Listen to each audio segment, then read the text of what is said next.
From Access My India as well, the caste-wise Bihar vote share is now with NDTV. Let's quickly put out what the latest data of Access My India is. The caste-wise vote share is now with NDTV, and this is the data that we are putting out here. Let me quickly give you the numbers of what the breakup is. Okay, here is what we know. SC 49%, EBC 58%, OBC 63%, General 65%. All of these are numbers that I'm reading out for the NDA. Here it is.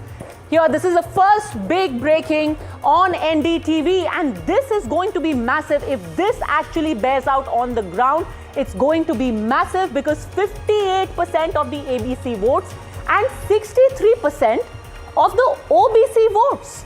Prabhakar, this is what we are, and let's quickly get reacting, because this is a massive social coalition that the NDA will have managed to put together, which means that barring the Yadavs, almost all the OBCs are going with the NDA.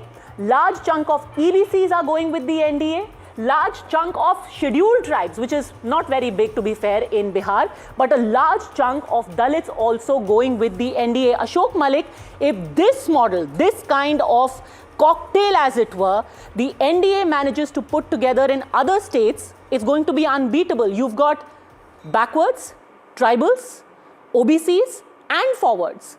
Everyone voting here for the NDA in Bihar according to these numbers. Look, yes and no, but if you compare this to, let's say, Uttar Pradesh, there is some difference. One, unlike the Samajwadi Party, which has occasionally broken away from Muslim Yadav to get other groups, the EBCs in the last Lok Sabha election, Kurmis and so on, Tejasvi Yadav and the RJD have struggled to move beyond Muslim Yadav. They have struggled to get, they need one more big community to come in to become competitive in Bihar, especially in assembly elections. They have just not managed that. They have been stuck. They've got very strong Muslim Yadav support, but nothing beyond that. And the fear of Yadav Raj or Yadav consolidation in government has caused the rest of the OBC, EBC communities to come behind Nitish.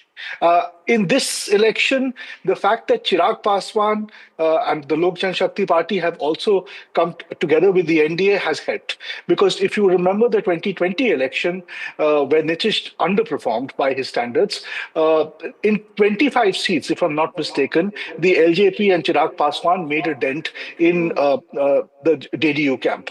This time they are together, so it has been possible for the BJP, the JDU and the LJP to stitch together, the NDA to stitch together a grand coalition, which is almost everybody apart from Muslims and Yadavs.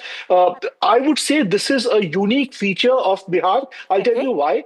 Because the degree of Muslim Yadav consolidation in Bihar is unusual. You don't see this even in UP, I would argue. And this, in a sense, will also answer your question, Tehseen, because these kind of numbers will be impossible if at least some women who are Yadav, some women who are Muslims are also not considering, also not going with the NDA. But there is one thing, in the Axis poll, Yadav 90% have voted for the MGP. So the question that comes here is two. I told Rahul this yesterday, and this is my belief. Lalu Prasad Yadav ji is Tejaswi's greatest strength. Lalu ji is also Tejaswi's greatest weakness. Because the 34% is what Tejaswi is getting. He gets that, the Yadav Muslim combination, but as Ashok said, struggles to go beyond that. Now, that's why the alliance with the Congress, hoping some amount of SC votes, some amount of another EBC vote, very few, and some amount of forward votes. The Congress ideally should be getting most of the SC votes for the Mahagathbandhan. But they haven't managed to do that. Just 29% of SC votes going for the Mahagathbandhan should really worry the Congress more than the RJD. That's true. The Congress's traditional vote bank was the SC, the Muslims and the forward caste. Now the Congress falling back on both the forward and the SC, and the Muslims going with the Yadav Muslim combination of Tejasvi Congress, the Congress hasn't performed in this alliance. So Tejaswi's delivered is 33-34% along with the Muslims. What the Congress hasn't got is the heft of the Dalit votes that came in the Lok Sabha elections and the other forward caste votes. That's and some real smart ticket distribution could have also worked, especially in these figures. Sanjeev ji, 58% EBC. The largest number of tickets to the EBC, you're smiling, but isn't the largest number of tickets to the EBCs given by the NDA? And again, this community is also thinking that at the end of the day, the largest number of tickets given by the Mahagathbandhan and the RJD in particular has been to the Yadavs. So, actually, Tejasvi faltered there. He should have just picked up from Akhilesh Yadav's playbook and given a majority of his tickets to non-Yadavs, non-Muslims, in the hope and in the confidence that they will in any case vote for him, and he has to spread his umbrella, which he failed to do. The other interesting factor which is coming out in this data, if this is true, is the 11% Muslim vote to the others. If that is concentrated in the areas of Simanchal and combine it with 79% Muslim vote vis-a-vis 90% Yadav vote for the Mahagathbandhan, again on the Muslim vote getting divided, this is not particularly good news for Mahagathbandhan. No, but it's hardly getting divided. 79% of the Muslim vote is going to the Mahagathbandhan. 79, but others are getting 11%. So if Owaisi, if his vote is concentrated in Kishanganj-like areas, it will not be very good. So you are news. saying that if the 11% is Owaisi in Kishanganj, No, I'm not saying 11%. I'm just saying because this is the overall state. So in Kishanganj it could be higher. Simachal. If it is limited to Simanchal, then Owaisi's got some seats. See, because otherwise MY vote is 85%. 90 and 79, the average is 85%. But I could be mistaken, but if memory serves me right, Shubhrasta, the amount of vote, or rather the percentage Muslim vote that is going to the Mahagathbandhan, if we compare it to the actual Muslim vote that the Mahagathbandhan had got in 2020, this time it shows a rise. So there seems to be a bit of consolidation in favor of the Mahagathbandhan. Now, we don't know whether this is for the Congress or the RJD, which particular seats, but there seems to be a consolidation in comparison to last time. Yes, I agree with you. And I would also like to add that we must remember what Ajit sir said in one of the other conversations, that after SIR, the denominator has reduced, which is why the numerator would look better in terms of voting percentage. We should account for that as well. 30 to 40 lakh voters are not there anymore. So that also changes the whole conversation around voting percentage. We should keep this in mind as well. And I agree with you. I agree with whatever you said. And you know, this number, this is what Sanjeev Srivastava was talking about, Ashok Malik. 90% of the Yadavs backing the Mahagathbandhan, maximum tickets to the Yadav community being given by the Mahagathbandhan. Did they unwittingly make the same mistake that the Congress did in Haryana? That such a strong counter consolidation happened. What happened to the Jats versus Dalits there, has that happened between the Yadavs on one side and the OBCs, EBCs, everyone ranged on the other side? Ashok Malik. Yeah, absolutely. There has been some Yadav vote moving towards Narendra Modi in Lok Sabha elections, but in Vidhan Sabha elections in Bihar, the Yadav votes tend to consolidate around the RJD. As was mentioned, this is both the RJD's strength, its core strength, also its Achilles' heel, because once you see the Yadav, who are seen as a dominant community, especially in rural Bihar, they're seen an aggressive community. EBCs, other OBCs tend to consolidate and, circle the wagons and back the non-Yadav candidate or the other candidate. And that is where Nitish Kumar has been extremely successful, along with the BJP, in stitching together a grand non-Yadav coalition, which seems to have stayed with him this time as well. I do expect there was, after 20 years, some urging for change in Bihar. But when you contrast that with the change that will lead to a Yadav resurgence, then Nitish's voter says, I'm better off with with the leader I have today rather than risk a Yadav domination and Yadav Raj all over again. All right, so we've seen the caste-wise breakup or the community-wise breakup of what the vote shares are. What is the overall vote share?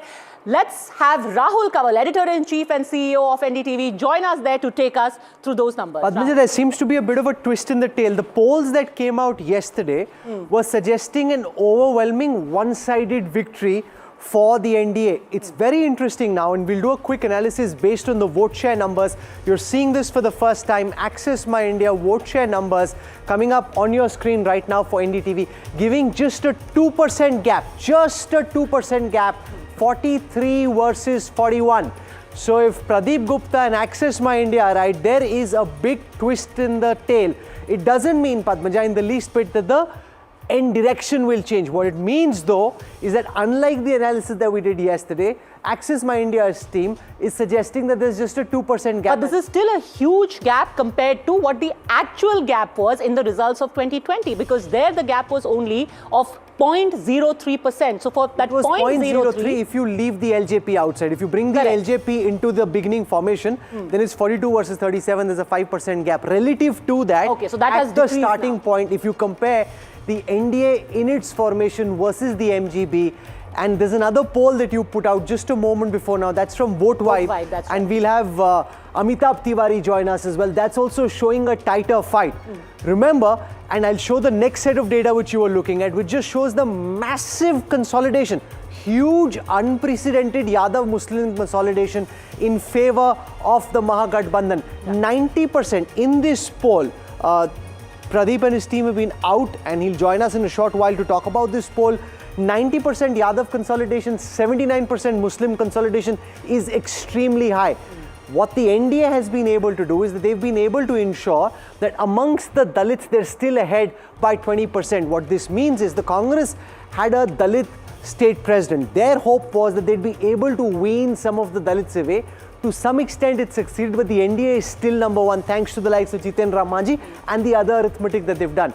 Amongst the EBCs as well, the NDA firmly entrenched at 58. And this is despite the fact that not just the Congress, Tejasvi Yadav held multiple EBC Mahapanchayats.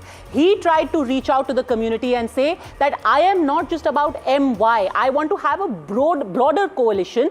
But far from a hawa for change, it seems that traditional vote banks, Rahul, have hunkered down. It's worked. From 37, if the Gathbandhan's vote share goes up to 41, that's 4% more. And this is just based on... Among the MGB, no, not among the EBCs, you if mean? They were 37% last time and 41% this time. In this Access My India data, that's a 4% increase in favor of the Gathbandhan from the last poll to now. You mean in the overall vote percentage? Overall vote percentages, if you've gone up 4% on your base, it means that you haven't done badly.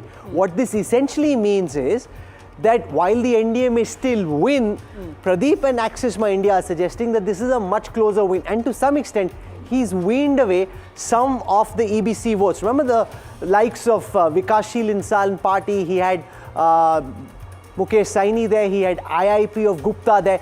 To some extent, it's worked, which is how he's been able to get, for example, 14% of the general community, 19% of the OBC. So there's actually a very, very different story emerging this time. The end match result doesn't change. It's not as close, or it's not as much a sweep as was predicted yesterday. It could be far closer. What could this also mean, Rahul? That on many seats, you would have closer contests, and perhaps on some of the seats which enjoy, or rather which suffer from individual anti-incumbency, you could have big faces of the NDA losing. Can I tell you what this also could suggest? And this is important for the viewers to look at. The Yadav and the Muslim votes, as Sanjeev Srivastava will agree, are very strongly concentrated. So it is possible that at the state level, you may still be behind in terms of vote share, but your seat conversion may be better because the Yadavs and Muslims are very strongly consolidated in several areas of Bihar. And therefore, the big story that is emerging... Like you have Magad, you've got Bhojpur, you've got areas of Simanchal. Simanchal, of course, wherever there is EBC concentration, your ability to convert votes into seats is higher. Therefore, while the NDA at 43% may have more staggered vote share, a concentrated vote share delivers a higher vote to seat ratio. That's the thing to look at. So I just want to put out the big vote share numbers once again. A very clear twist in the tail here. Pradeep Gupta and his team, and he often does this, like to spice things up. So there is some extra mirch masala in this poll, just a 2% gap, and JSP at 4%. That's really farsh from the lofty claims that Prashant Kishor made. But if 4% is where the JSP stands, remember the Gathbandhan and the JSP then are more than the NDA. A certain amount of anti-incumbency But vote. he has said कि ना पहले गठबंधन ना बाद में गठबंधन. He has made that very clear. No, but just with 4%, his seat conversion ratio will be very low. Remember, in a state like Bihar, if you look at past electoral data, seat conversion really starts above 8%. So at 4%, he may pick the odd seat if his votes are concentrated there, but it doesn't lead to a pan-state conversion. Sir, this is less than what Chirag Paswan got in the last elections. He was at about 6%. So it's a start, but Axis My India is not predicting very big numbers. Let's just get a quick word in from all our guests on these numbers put out by Axis My India. He hasn't put out the seat share numbers just yet, but it's very clear this is going to be an interesting, spicy, exciting evening. Definitely more exciting than the polls that came out yesterday, because a 2% gap in vote share is much lesser than the minimum gap, which was yesterday at 6%. Tehseen Poonawalla, are you hoping that thanks to concentration of Yadav Muslim votes, there could be a twist in the tail?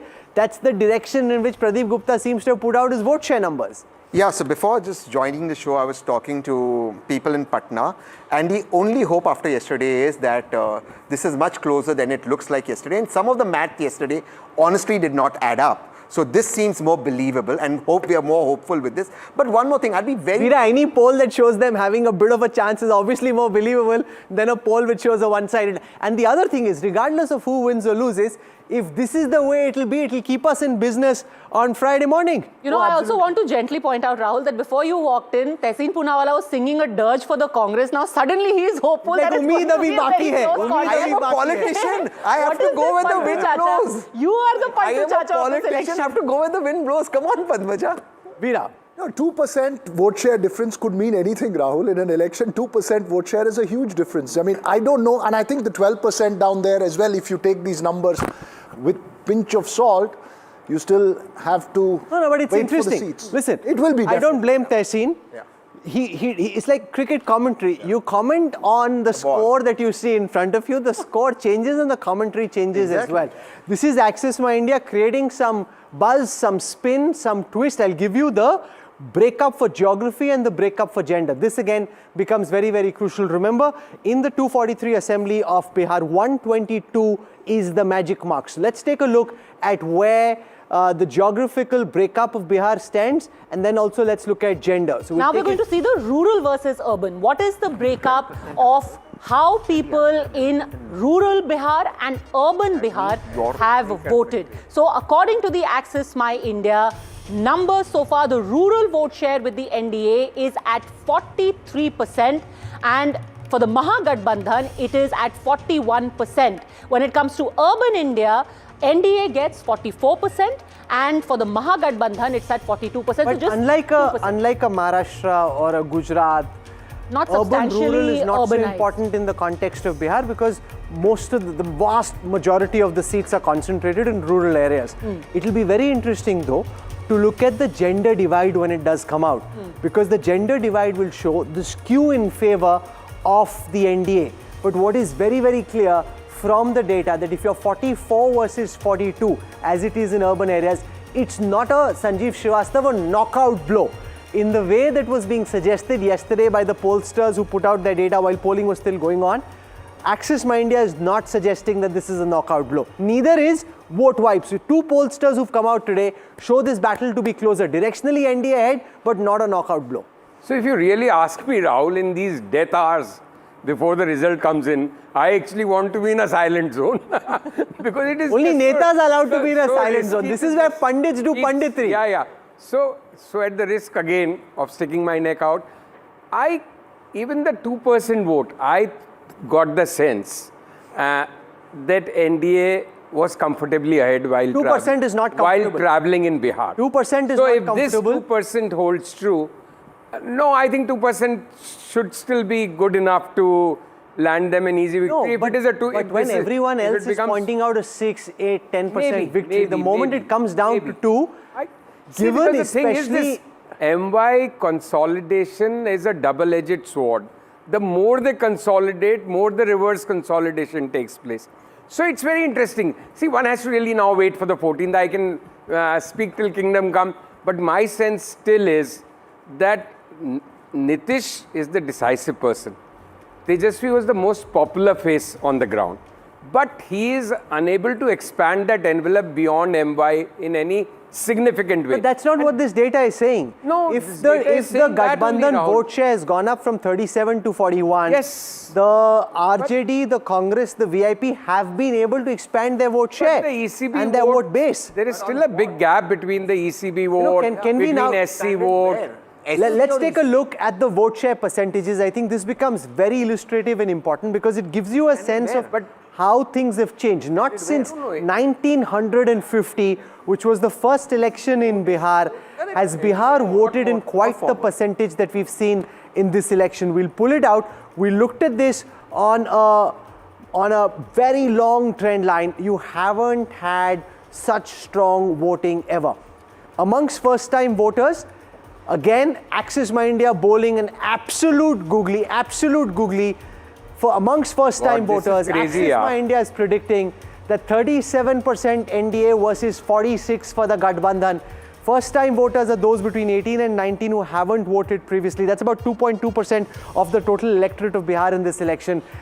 This is a very small chunk, but it shows the This is the knockout figure. that there is some anti-incumbency amongst the youth, Padmaja. 37 and versus that 46. promise of Tejasvi Yadav, if you've got first-time voters preferring the Mahagathbandhan over the NDA, But it's then not there just is- first-time voters. Look at the next sheet on your screen. Amongst those between 20 and 29 as well. 37 for the Gathbandhan, 44 for the MGB. This is why the ability to spot data, spot trends is so significant. As I said, Axis My India was essentially directionally suggesting that this is a much closer poll than the pollsters yesterday. Amongst those between the age of 20 to 29, 37 for the NDA versus 44, a 7% lead in favor of the Gathbandhan. This is getting very, very exciting, at least as far as this poll is concerned. Remember, we don't know what will happen on the 14th just at this moment, but if you look at the age-wise graphic, it shows amongst younger voters in Bihar a very clear sense of now we disenchantment. have a full breakup of the different age groups and who they have preferred, and it's quite clear that in the youngest voter block, you have the Mahagathbandhan getting an edge, and the older the voter gets, the more he or she swings towards But the it's NDA. very clear, Padmaja. Those who've seen the Lalu Raj, they voted 45 versus 41 Yes. for the NDA. There's a 4% lead here. The further you move away from Lalu Raj, 30 to 39, 20 to 29, the bigger the lead of the Gathbandhan, which means they don't particularly care because they haven't seen it, they haven't experienced it. Amongst the older people, look at the gap here, a solid 16% gap between the Gathbandhan and the NDA amongst those who are 70 and above. And it's the youngest people also, Rahul, who the Jan Suraj has managed to reach out to, which also would have impacted the NDA because the core voter that prefers the Jan Suraj is the core voter of the NDA. No, but the other way to look at this data the is young, if the JSP aspirational, hadn't and been perhaps there, upper caste. if this is his lead with the JSP, imagine if the JSP wasn't there and some more of the disenchanted actually moved here, a 2% lead could have looked very different because you got younger voters. If they are disenchanted as this data suggests, then it's possible that some of the 6% in these two categories may have potentially moved here if JSP wasn't But in if the they are fray. upper caste, maybe they could have gone to the NDA. But I'm as saying well. that that's the point which suggests that amongst younger voters, very clearly disenchantment visible. 10% gap amongst those 60 to 69, and you've got over here a 8% gap between those 50 and 59. So the big story that's emerging here, the younger you are, the more you seem to have voted for the Gathbandhan. The older you are, the more you seem to have voted for the NDA. Axis My India, as is often the case, throwing an absolute twist in this tale in Bihar, which looked like it was all settled. Friday morning, we could all go back home very early. Veer Sanghvi now joins us. Veer, welcome. We've got some excitement on the screen now. Look at the disenchantment that's visible amongst those who are younger in the Access data, Veer. Well, that's roughly what we said yesterday. We said people who had no memories of Jungle Raj would actually vote much more for the Lalu Prasad Yadav family. And we said, if you remember, that by the next election we enter a completely new era because there will be young people and won't be memories of the old days. That seems to be borne out here, no? No, and it also shows, Ashok Malik, that if you haven't seen the Lalu era, then you don't care as much. See, those who are less than 29, there's a 7% lead in favor of Tejaswi and the Gathbandhan in this Access My India data, which basically means if you haven't seen the Lalu Raj, you aren't worried about Jungle Raj. There are more immediate problems of joblessness, underemployment, migration, which is of concern to you. Ashok Malik, what are you making of this Access My India data? You know, to be honest, we are going through multiple polls and we are seeing multiple numbers and we are all speculating. I quite find it believable that younger voters would be anti-incumbent and those above 70 would be more pro-incumbent. That is possible. However, these numbers look a little, you know, I don't expect that younger voters will be give the NGP a 10% advantage and voters above 70 would give the NDA a 16% advantage. The numbers will be closer. I agree there can be differences, but 16% is too extreme, so is 9%. I think things will be closer. So perhaps it's a tighter election than yesterday's polls indicated, quite possible. No. But here's the thing, and it's very clear. The two polls that have come out today, Shubhrashra, are showing a much tighter race. Yesterday it was a no contest. The two polls, Vote Vibe and Access My India, that have come out today are showing a much tighter fight on the ground than what we saw yesterday. Shubhrashra, would that lead to some concern? You come from Bihar, you understand well the concentration of Yadav Muslim votes, which means 41 for the MGB is worth a lot. And Rahul, very quickly I want to mention that now we have the numbers for those among the voters who are unemployed, and here also the Mahagathbandhan has quite a sizable lead, 15% lead, because they have 49% among those unemployed, and NDA stands at 34%. So if we are looking at factors and these numbers hold true, then the disenchantment could also come from the job issue. Look at that, look at that gap of 15% gap. 15% gap in favor of the Gathbandhan. The narrative, the meta trends emerging from the Access My India poll and the poll from Vote Vibe is very different from what we saw yesterday. So those who spent more time looking at what happened during the second phase seem to have come up with a picture very different from those who looked at just a few hours the second phase and came out with their numbers. A 15% lead for the Gathbandhan would essentially suggest a big moral blow for the NDA, because that's a big lead for the Gathbandhan if this is the way data turns out on the 14th. Shubhrashra, what are you making of the Access data? Yes. So all that you said, and in addition, I would just say that then the conversation will be on narrative of what the Mahagathbandhan sold, what the NDA sold, and what really held ground despite the 10,000 rupee cash transfer in Jivika Didi's account, and the whole conversation about how women voters are really holding the fulcrum of this election. Secondly, I also feel that if Access My India data holds true, it would also mean that hyper-localizing the election, especially assembly election, always works. You do not allow national narratives to dominate the state scene. You stick to the mandate of talking about jobs, of talking about constituency development issues, and it pays you in the long run.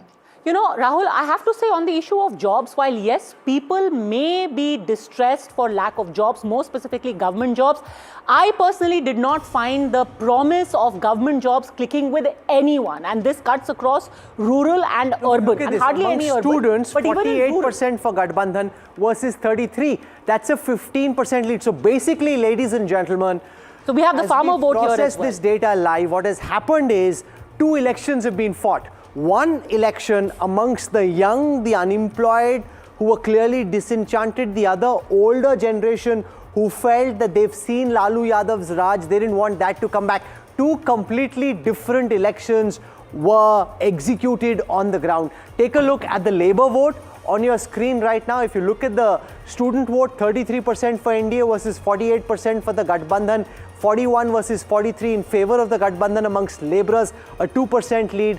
42 versus 43 in favor of the Gathbandhan amongst farmers, unemployed, 34 versus 49, 15%. A lot of the trends, Veer Sanghvi, from yesterday are changing. How do they have? The older people who have seen Lalu's Raj have backed Nitish. The younger people say we don't want more Nitish. So one big message may be that the younger is maybe transcending the caste rainbow, because the anger and frustration below 30 group may not be conforming. No, but I'll tell you where it'll switch. It'll switch when you see the gender vote. And that's what we're putting out right now. I'll show you the gender vote. That's the question that Sanjeev Srivastav is asking. That's the question that we'll now seek to try and answer, because if MGP has won among so many communities, then how is it still in front? The answer will likely be in the gender vote that's coming up on your screen right now. Here it is, for the first time, the gender vote. 45 in favor of the NDA, 40 for the MGB, a 5% gap in favor of the Nemo factor. Nitish and Modi, 5% up over Tejaswi. So it's really... And the men seem to be leaning towards the Mahagathbandhan again. If you saw that detailed data set that we put together in our X factors, we'd said youth for change versus women for Nemo. How, if this is right, then that was a very smart graphic to have made, because that's exactly what seems to have happened. 5% lead in favor of the NDA amongst the women. That really, Veer Sanghvi, is what seems to have saved Nitish Kumar. Yeah, I mean, these results are very different from yesterday's. And one of the questions we asked yesterday was, why are people not complaining about unemployment? Why are young people not frustrated? This suggests that they do want to change. On the other hand, we've been talking for years about Nitish and the women's vote, but 5% is not as dramatic as was being projected yesterday. Some people were talking about 10% or whatever. 5% is in line with what he's doing. But when your overall lead is 2% and you're trailing in so many other categories, it's women who've really helped you cross the line. Take a look at, because this election, as I said, is in two age categories. Those below 39 and those above 40. If you can come closer, those in the category of 20 to 29 years of age, 44 versus 37 in favor of the Gathbandhan. That's a 7 points lead. As you go up and look at those who are between 18 and 19, there's a 9% lead in favor of the Gathbandhan. As you come towards the older people, a 16% lead in favor of the NDA. That's where this election has been won by the older people. The young Padmaja very clearly disenchanted. And if I may add to this, it's also about the weightage. Look, when we're talking about these various age groups, see what percentage. Can you please go back to the earlier slide? Let's go back to the earlier slide, because it shows the weightage. That picture actually showed what percentage of each age group is there. Here. So you see the 20 to 29 is just about 22% of the population, where the NDA is trailing.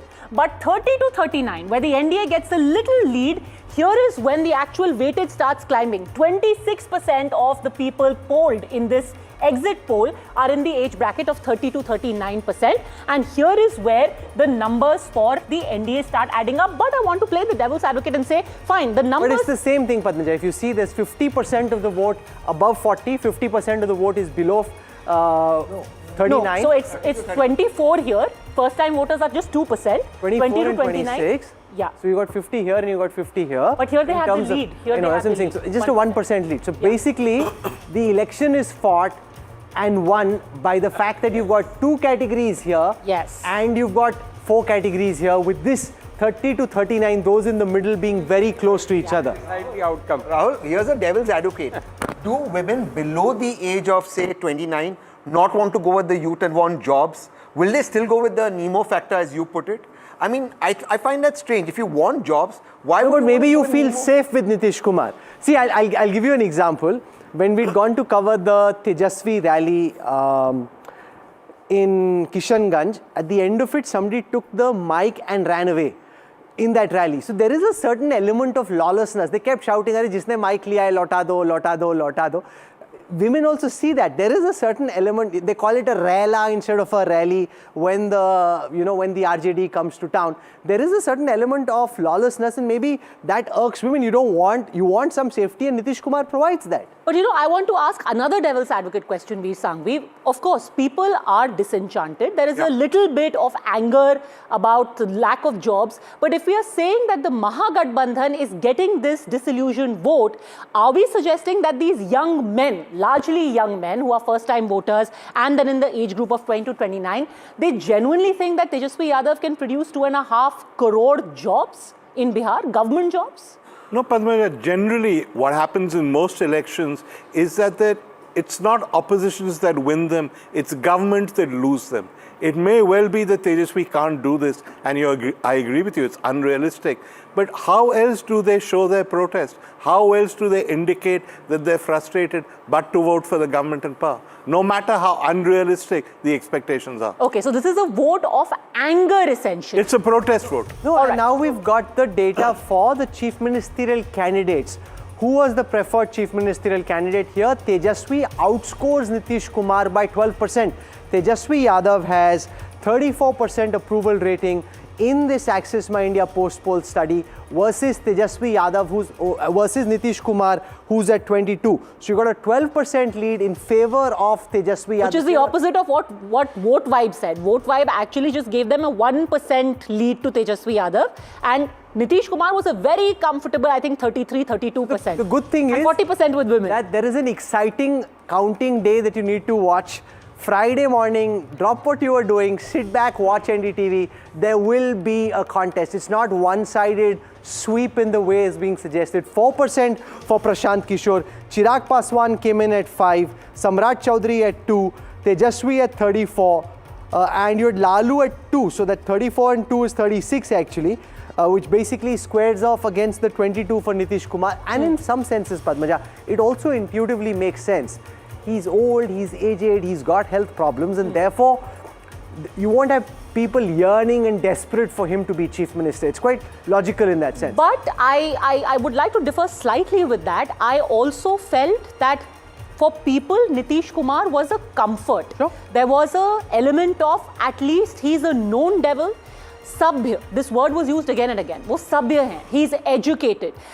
There was, among people that we spoke to, a little bit of a concern about the return of and I'll just say it, the return of Yadavs. There was a section of people who will say, okay, you know, the Yadavs, they've been out of power for 20 years. They are very aggressive. There was a sense that perhaps there could be counter consolidation. Nitish Kumar is a safe bet, at least for women. They seem to be very comfortable with the idea of somebody who's given them what they needed for 20 years. And he's a Sabhya person, Sabhya and Shaleen. You hear that a lot for Nitish Kumar. But despite that, of course, the numbers here seem to suggest that overall, either we've had, you know, men who came out to vote, although our turnout showed that women were there in far greater numbers. Okay. We can now take the region-wise breakup one by one. You know, this is what often is the case. It almost is like that two different elections. So we'll start with Champaran. On the 21 seats of Champaran, NDA at 12, the Gathbandhan at 9. So in the first region for which we are putting out data, you've got the NDA at 12, you've got the Gathbandhan at 9. It's 44 versus 41 in favor of the NDA on the 21 seats of Champaran. The first region for which we have seat share, if you want to take a pen and a paper, start noting down, you can. We'll see how this adds up. In the first region, a 3-seat lead in favor of the National Democratic Alliance, 12 versus 9 in favor of the Gathbandhan. In the first region for which we have data, which is Champaran, 12 versus 9, a 3-seat lead in Champaran for the NDA. That's the first region that's just gone. And this is not surprising because, as Shubrasta will bear me out, Champaran traditionally also has a fair bit of upper caste, the traditional voter base of the BJP in particular, Shubrasta. These numbers, 12 in Champaran for the NDA as opposed to 9 for the Mahagathbandhan, and in terms of vote share, also you've got the NDA ahead. The NDA in Champaran gets 44% as compared to the Mahagathbandhan's 41%. So the initial seats now we started putting out. Your thoughts on Champaran? Shubrasta. Yes, Padmaja, Champaran has been Champaran has been a huge space for these fights between the RJD and BJP. And I wouldn't be surprised if Champaran throws up this challenge, because it, as much as we would want to talk about this election being a Nitish Kumar election and NDA throwing its weight around Nitish ji, one must also remember that there is also an election where Tejaswi Yadav has a lot to prove to his cadre, to the kind of conversations that are happening at his home, which is another chapter altogether. And so people on ground, Karyakartas on ground, are really fighting tooth and nail. So I wouldn't be surprised if Champaran throws this pattern. However, let me also put a rider. This is Access by India's a poll, and we don't really know. I mean, I'm sure the sample size is not as huge as of No, course. it's 42,000. So we have the sample size about 42,000. You know, we have the full breakup of how this has happened. Amongst the men, Sure. the lead that the MGB has is 1%, 42 versus 41. Please listen to this very carefully. Amongst men, Gathbandhan is 42 versus 41 for the NDA. Amongst women, NDA is at 45 versus 40. That is really why there is a difference. Amongst male voters, the Gathbandhan is actually ahead by 1 percentage points in the data that's put out by Access My India. It's amongst women. महिलाओं ने नीतीश की गंगा जी पर नैया पार कराई, 5% lead in favor of the NDA, Padmaja. And that has always been the sense in Bihar across. Like we said, and you know, a lot of people have been talking about this 10,000 scheme, but this hasn't always been a winning formula. No, but it's helped them. It's helped them. It's helped them, but that's not the only thing that has helped them. Remember, Nitish Kumar has done over the last few months, he has increased the pension of women. He has ensured that girls, do you know that on graduating, they get 50,000 rupees. That's a huge amount of money, and it's incentive, more importantly, Rahul, for families to keep their girls in college. So all of these girls are also voters. In addition to that, this 10,000 was a cherry on top. Veera, the fact that Jan Swaraj Party spoke that they will let alcohol come back, do away with prohibition, has led to a 2% deficit amongst the women versus men for PK. Small things matter. We may think it's a good idea for there to be alcohol because prohibition doesn't really work. JSP tried it, it didn't work for them. Look, if this data is anything to go by, then whatever pitch you give me, Tejasvi Yadav says I can bat better than Prashant Kishor, at least at the moment, and Nitish Kumar. But I think more importantly, the other point that Padmaja was making and Veer was also making, it's not so much about the sense that, as you said, there was so much talk about unemployment. It's the fact that you've been in power for 20 years, you've not given the vision to give that dream or you know, portray that. When people spoke about unemployment at a sense, I think the reason why there was a disenchantment with Nitish Kumar is after 20 years, you don't have that kind of a larger vision to solve that problem. Actually, over the 20 years, right now, Bihar is the fastest growing state. Sure, you could argue that it is still the poorest state across the country, but it is also the fastest growing.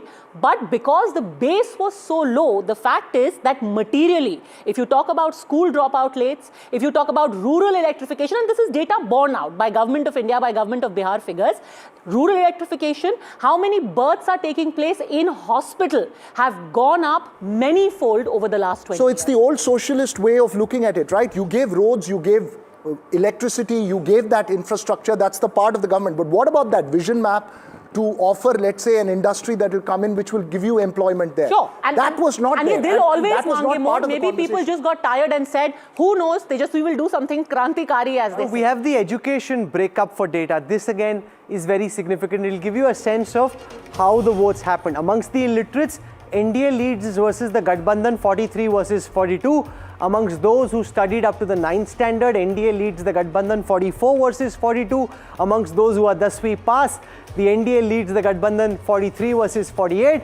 Amongst those who are 12th pass, NDA leads 44 versus 41. Graduates is only 41 versus 40. Postgraduates, surprisingly, MGB is ahead by 3 percentage points. This is very surprising, Rahul, because... And Gathbandhan 42 versus 39 amongst those who are professional degree holders. Because one of the main and the sharpest attacks on Tejasvi Yadav, and this was very personal, throughout, leaders of the NDA kept saying, Sanjeev ji, ye to navi fail hai, ye to navi fail hai, inko kya pata. Prashant Kishor went to town saying again and again, अरे उनसे पूछे, Asaduddin Owaisi of all people, he said कि उन्होंने मेरे को extremist बोला, मैंने कहा मुन्ना extremist की spelling तो तुम लिख करके मेरे को दिखा दो. But despite all of that, it seems that professionals... Amongst the professionals, JSP has actually got 10 and 8%. JSP has done badly amongst the people with lesser educational qualifications, 2, 3, 4, 5. It's almost going up in ascending order. Amongst those who are better educated, Prashant Kishor has made the biggest One impact. imagines largely urban. These would be largely people in urban areas, perhaps in Patna and thereabouts. But this is quite surprising that you have professional people with degree, and again, it may boil down to, it is like not so Rahul said, surprising. those who have a degree but no If jobs. this number is true, it's not so surprising because these are the people who will be hurting most because of unemployment. Yes. Or underemployment. Have a degree, So it but must be don't have a with a degree but without a job, postgraduate but without a job, professional degree but in underemployment. So their frustration will be even more than A well-known let's say, a 10th psychologist, pass. Jai Mrug, now joining us. Jai, this is very interesting, very different from the narrative yesterday. Axis My India suggesting a much tighter fight than what was being predicted yesterday. Yeah, Rahul, the data that we looked at in the morning and in the afternoon, we tried to reflect on the turnouts. One thing that became very clear from the data was wherever the opposition had stronger presence, in whichever of those districts they had a stronger presence, the turnout has been substantially higher than average, which means there has been a strong mobilization of their voters. That's a story we cannot discount. You're saying Tejasvi Yadav mobilized his voters far more The strong. Grand Alliance, for example, Supal, a Yadav Muslim district, high turnout. I now have the second region seat share. I showed you Champaran, Simanchal swinging the other way quite dramatically. Coming up on your screen in just a moment from now, the seat share data from Simanchal. Remember, on the 24 seats of Simanchal, 15 leads for the Gathbandhan in the Axis My India data versus 8 for the NDA, a 7-seat lead in Simanchal in favor of the Mahagathbandhan and Tejasvi Yadav. A 3% vote share lead, 37 for the NDA versus 40. So two wild swings. Champaran voting differently in this data, Jai Mrug. You've got the Gathbandhan in the lead, 15 versus 8. Very, very different from what we saw in the first region. The second region seems swinging completely the other way. Yeah, I mean, I was not there, but what I can really make out is both West and East Champaran, they, have a lot of population that is from the community of Mr. Mukesh Sahani, the Gandak river flowing there, the voters around that river. I do expect a wild swing there. Okay. No, but in Simanchal, that's what Rahul is talking about. Simanchal, the fact that Mahagathbandhan, Professor Badri Narayan, this time around, has got a clear lead according to the Axis My India figures. If memory serves me right, in 2020, despite the high Muslim population, actually the NDA had got the larger number of seats because in the counter consolidation, the seats, sorry, because of Owaisi, because 5 seats that he had won. So now the Mahagathbandhan getting a lead in Almost double the Simanchal, seats, 8 versus 15. 8 versus 15 means two things. One, that the Owaisi factor has not worked. Muslims have voted very wisely, very strategically. And second, we did not see the kind of counter consolidation that one would have expected. Yeah, very right, Padmaja. Actually, the entire Simanchal, the issue which India started to raise, Ghuspatia issue, Ghuspatia issue as a mobilizational point. I think if this data is going to be true, it means that couldn't work. And also counter polarization, because if the majority community in such an area become very, very polarized, then the minority in terms of number become meek and mild. I've got now the third region. So in that one is region, happening. the first region of Champaran, you had the NDA do extremely well. In the second region, you had the Gathbandhan more than twice, almost twice the seats of the NDA. The third region is of Kosi, 31 seats in Kosi. It's a neck and neck, 16 versus 15 in the post poll. Veer Sanghvi, this is now becoming a good T20 match. 3 regions down, wild swings and a dead heat in one. 16 versus 15 amongst the voters, 43 versus 42 in favor of the NDA. Just a 1% lead. Very, very different from the analysis so far, Veer Sanghvi. Yeah, well, at least it's an election now worth watching. Yesterday it was And commenting on as well. Right. Yeah, it's better for us if nothing else. But it just shows you that you can't really trust exit polls, because yesterday so many of them all said the same thing, and we said we're sure that the direction must be right. Well, it may be right, but it's not the wipeout that they had suggested if Axis is right. No, if Axis, something's going to happen. If Axis gets this right, it is hugely commendable because they called the fact that this was a much tighter race. If they get it wrong, then they have egg on their face. The good thing is we have no skin in the game, Veera. We've commented on all polls equally, and therefore the cephalogist can have his cake, he can dance, he can sing, and we're fine with Litti Chokha, regardless of who wins or loses. We are just analysts. Yes, absolutely. What is happening? 3 regions here. In Kosi, Padmaja, 16 versus 15. The moment it's 16 versus 15, it's very, very difficult to call. Very difficult. Now let's analyze this area and what the main issues are. Kosi area basically derives its name from the river Kosi, and it permanently suffers the problems of flooding. You know, you've got farmers there. They've always had this issue. Amit Shah went there and he said, you vote us back into power and we'll make sure that there are no floods within the next 1 year. We are going to ensure that. What are the seats, Jay, that are critical to this particular region? I have Bhojpur as well. Oh, great. So we've got 49 seats of Bhojpur. Everybody is now looking at the screen very, very carefully. They're like, Bhojpur mein kya hoga? Let's show you Bhojpur. On the 49 seats of Bhojpur, 27 versus 21 in favor of the NDA, 42 versus 40. This is essentially a seat-by-seat election in the data that's now emerging. 27 versus 21, a 6-seat lead in favor of Nitish Kumar and the NDA on the 49 seats of Bhojpur. It's swinging, Jai Mrug. Yes. See, Region by region, wild swings. Last time the RJD Plus had about 35 seats in this region. This time it seems like a complete pendulum swing. I think what has really helped the NDA here is the alliance with Mr. Paswan. He has a strong presence here, as well as Upendra Kushwaha's RLSM has been able to add some vote. So that has helped them sort of turn the tide the other way around in Bhojpur. It'll be good for the NDA that at least these alliances, because many people were of the opinion, Shubrasta, that the NDA has given away far too many seats to Chirag Paswan, that out of 29, he will not be able to really translate them into winning seats. But as far as getting his caste vote is concerned, Bhojpur seems to show us that he is carrying his weight for the alliance in general. Shubrasta. Chirag Paswan has consistently maintained his vote share percentage ever since he took over. But more importantly, Padmaja, I think this is also if again with a rider that if these numbers hold true, then it should be a wake-up call for the Bihar BJP.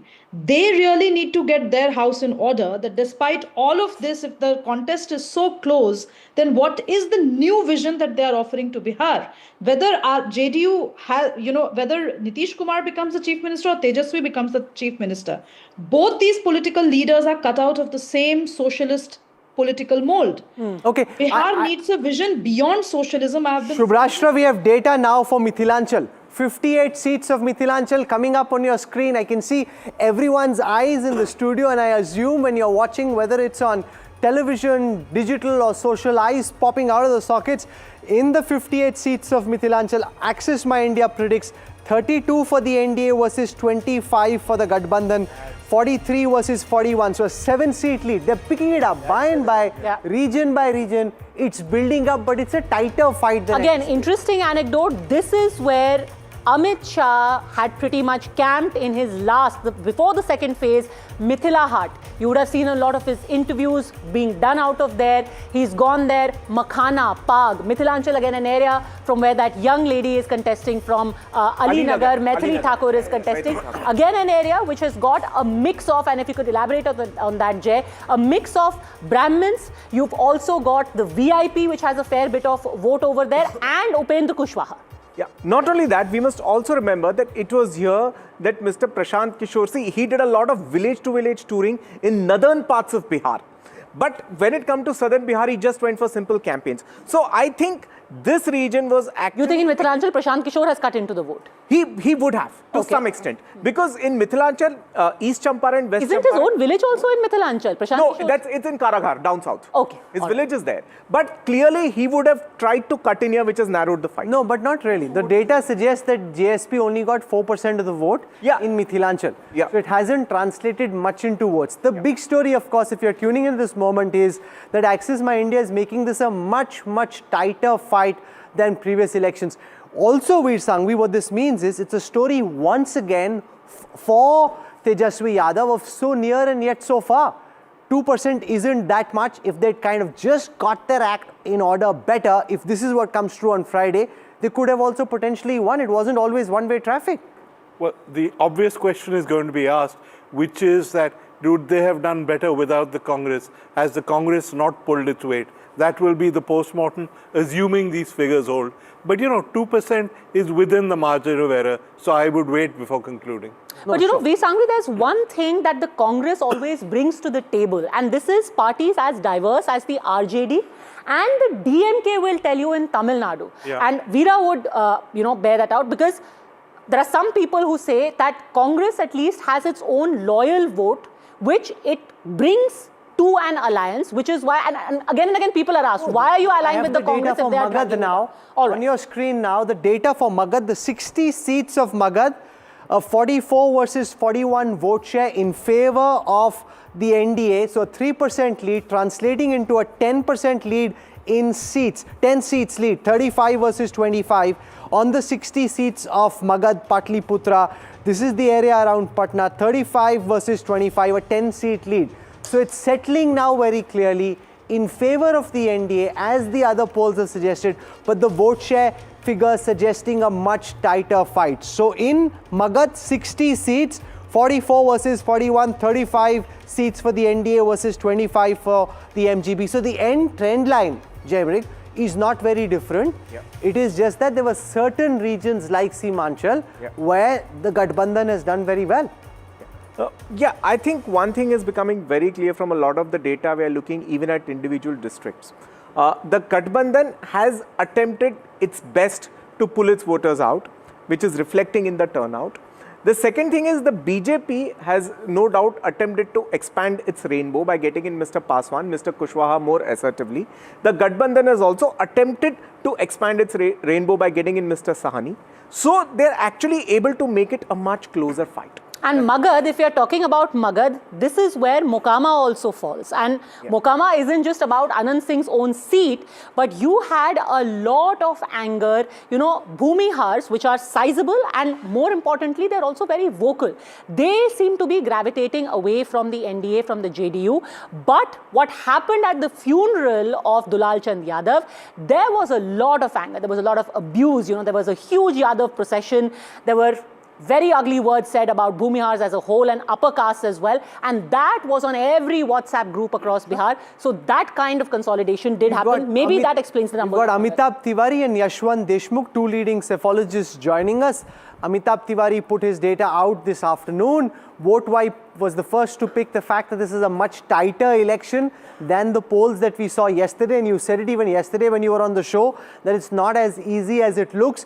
Tell us, what did you find, Amitabh, in your data, which was different from what the other pollsters saw, which led you to conclude that this is closer than what they were imagining? I think it's a very hyper-local election. The fact that the BJP had denied tickets to very few MLAs, contrary to what it does in other states, and as per our trackers, regular trackers, there is 53% of respondents said that they would not want to elect their MLA if they contest again. RJD denied 46% sitting MLAs. I have the overall, just one second, Amitabh, I have the overall seat share data. And this is why polling is such a tricky business. 121 to 141 for the NDA according to Access Media, which means they could, in some of their scenarios, be lower than the magic figure, that you aren't guaranteed a majority. On the other side, they're predicting that the MGB could go up to as much as 118. So 98 for the Gathbandhan versus up to 118. What that essentially means is that it could be a dead heat in some scenarios. It then comes down to how many seats, are the margins very low, what is likely to happen, because 108 on the upper side of one spectrum versus 121 where the NDA spectrum starts from suggests, Veer Sangvi, could be in for a very exciting Friday. Yeah, I hope so. We keep saying this. I hope so. But yeah, this is much closer than anyone expected. But have no illusions. If it's a question of getting a few MLAs to be able to form the government, the NDA will do it. Yeah. But even this margin is taking them over the line. even the margin given for the Mahagathbandhan, they are well short. Look at the numbers that the Mahagathbandhan has got according to this poll. 121 to 141, which means just one short of majority for NDA. But the Mahagathbandhan, these numbers, nowhere close. They are four short. Even that top end is four short of the majority. NDA gets its worst at say 122, 123, and Mahagathbandhan gets its best at 118. Veer is right. The Amit Shah ji will call up, the ED director will call up, and they will. No, that's not fair. Listen, let the counting happen on the 14th. Then we'll find out what happens. Governor will. I'll tell you what will happen. Governor will. Let he the will go on a counting leave, happen. Okay. and the government will be formed. Okay, Yashwant Deshmukh is joining us. Yashwant ji. बाकियों का तो पोल देख लिया, आपका पोल कहाँ है sir? आपको मैं पोस्ट पोल दूंगा राहुल जब रिजल्ट्स आएंगे, ताकि आप समझ सकें कि जो कुछ भी उठापटक हुई वो हुई क्यों। अभी तो जितना है सब आनंद लीजिए उस चीज का, लेकिन आपको तो ये बात पता है कि पिछले साल ही हमने पॉलिसी डिसीजन ले लिया था कि हम ज्यादा गंभीर चीजें करेंगे। गंभीर चीजें मतलब जो पोस्ट पोल कर रहा है वो गंभीर नहीं है। But tell us, did you spot and sense that this is actually a much tighter election than what the polls were suggesting in the first set of polls that came out yesterday? It's impossible to suggest at this point of time, Rahul, simply because of the turnout figures have been historic high, not just high. For the first time, we are looking at a scenario where the gender skew in the population has been completely upturned by the overwhelming turnout of the female voters. So the question is not, forget about the seat share. You have been, almost 25, 30 years in this business as well. I mean, in that way. And you know very well that vote share is where the crux is. So you need to ask everybody, what is the final vote share and what is the vote share of the male and female voters separately? That is what will tell you the story. Second big story to ask for is where exactly is 18 to 25 years of age voted, and if there is any differential of male and female even in that section of that thing. So I believe this election is throwing up big time, unprecedented kind of scenarios because of the first time gender parity getting into actual votes. 4 lakh more females have voted. It has never happened in the last 7-8 decades. Never happened. So that parity is something very different. Number 2, there are 2 vote banks which are working, the new MY as we called it, the Mahila and the Yuva. The Yuva vote bank has 2 claimants out there. Number 1 is Prashant Kishor, as you all are discussing. The part of the Yuva which is migrant, which wants a change, which is looking for a change, might be shifting to Prashant Kishor, may or may not be converting into seats. I can't say because it's the first time party that they are contesting the elections for. But a significant chunk of that Yuva, which believed in the Rozgar thing, has voted for. Yashwant ji, stay with me. KC Tyagi joins us. KC Tyagi is one of the senior most leaders of the Janata Dal United. He's with us on this broadcast. Tyagi ji, ये तो आज जो polls आ रहे हैं उन्होंने थोड़ी कहानी में ट्विस्ट डाल दी। कल तो सबको लग रहा था कि आराम से बैठिए, मजा आने वाला है, इंडिया आराम से जीत रही है। ये जो polls आ रहे हैं वो तो दिखा रहे हैं कि मुकाबला काफी क्लोज है।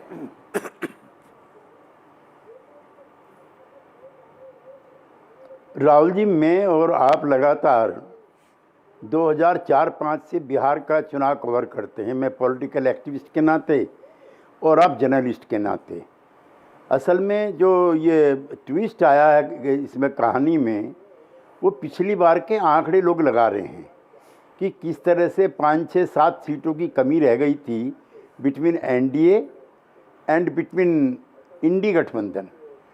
तो एक तो मैं अपना ये बड़ा क्लियर कर दूं कि पिछली बार जो रामविलास जी की पार्टी थी वो अलग लड़ी थी, और अलग ही नहीं लड़ी, उसका ज़्यादा थ्रस्ट जो था हमारे उम्मीदवारों के सामने था, जिसकी वजह से 32 सीटें हम लोग हारे हैं।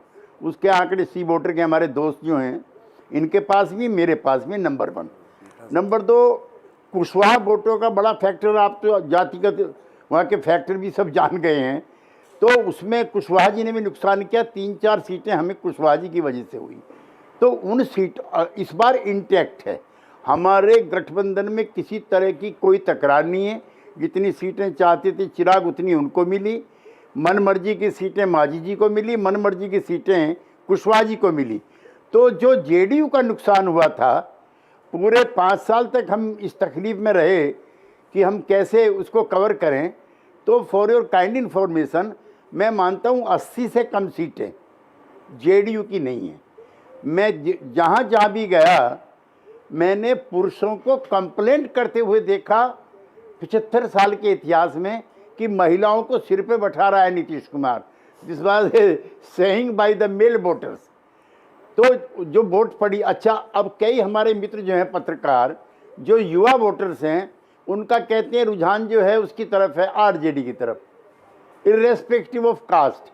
और जब वो एनडीए के लिए आते हैं तो उसमें कास्ट ढूंढने लगते हैं। मेरा मानना है यादव और मुस्लिम जो कोर ग्रुप है आरजेडी का, उसके भी बहुत सारे मतदाताओं ने एनडीए को वोट किया, पर्टिकुलरली जेडीयू को। जी, पर केसी त्यागी जी, जो अभी नंबर निकल के आ रहे हैं उसके हिसाब से आपके जो सारा गठबंधन है उसका वोट हाँ इंटैक्ट हुआ है। उपेंद्र कुशवाहा जी, चिराग पासवान के आने से फायदा हो रहा है, लेकिन प्रॉब्लम गठबंधन वाली नहीं है।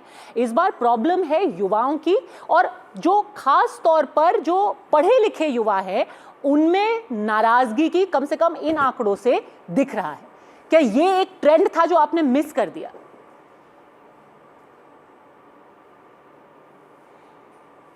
नहीं, उसमें मुझे ज़्यादा तो अभी कल का दिन बाकी बचा है, लेकिन मैं आपको ये कहना चाहता हूँ कि मिस जो है वो राहुल गांधी ने कर दिया। राहुल गांधी जब पदयात्रा में गए थे, then it was a multi caste multi class show in Bihar, और इसलिए नहीं चाहते थे राहुल गांधी कि उनको उम्मीदवार घोषित किया जाए। जिस समय वो उम्मीदवार घोषित हो जाते हैं तेजस्वी यादव, तो तेजस्वी यादव माने आरजेडी, आरजेडी माने लालू प्रसाद यादव, एंड लालू प्रसाद यादव माने वही पुराने 15 साल। But then why are the younger voters in these numbers, sir, not showing favorably for you? That will remain a question. I want to quickly bring in Yashwant Deshmukh again on this. Yashwant Deshmukh, your gut for the reason behind these numbers, your gut feeling, are we now seeing a trend where the whole idea of lack of jobs is beginning to impact the minds and the choices of young voters, especially men? Young males, absolutely yes, no doubt about it. But are young females going the same way? That's my question.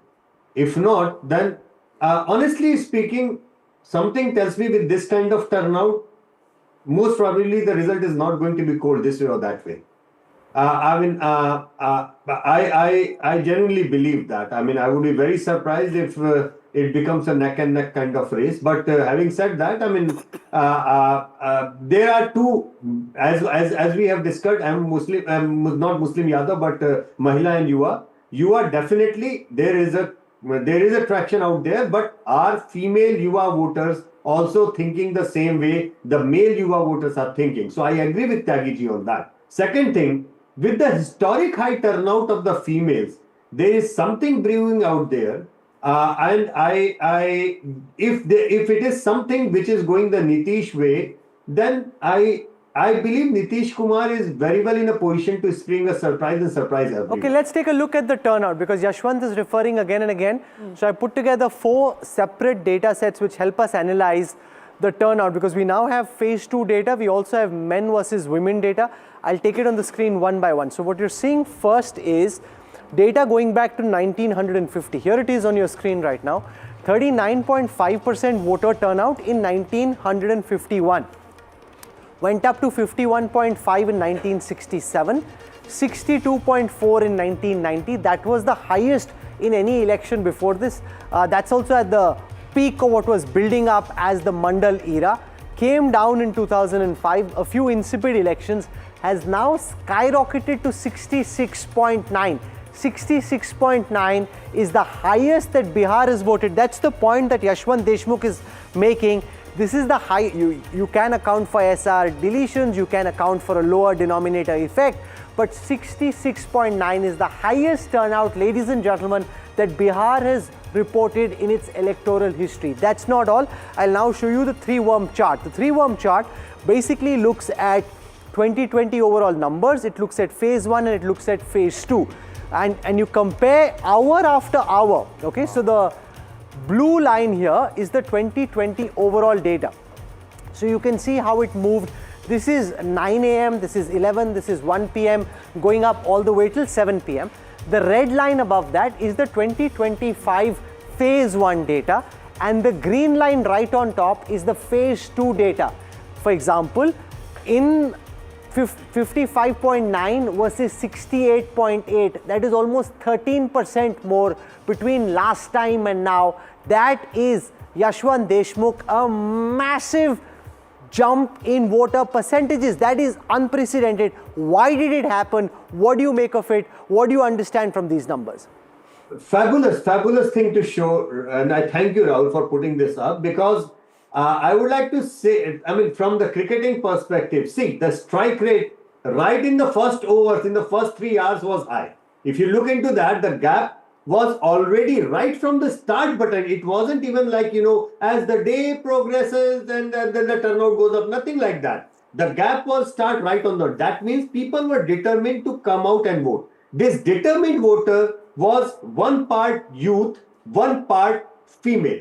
The issue here is, when you take into account the youth, they are taking it as one big account, forgetting that half of that youth is female as well.